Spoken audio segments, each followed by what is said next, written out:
Hi everyone! Today I'm going to show you how to use the green screen or chroma key feature in CapCut to remove backgrounds and create awesome effects. And here's how it works. First, open the CapCut and start a new project. Then, add the background video or image you want to appear behind your green screen footage. Next, tap Overlay and choose your green screen video from the gallery. Once added, tap the overlay clip and scroll the bottom menu to find the chroma key.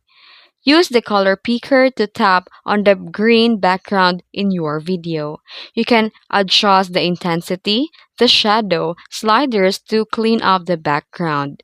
Then tap the check mark to apply.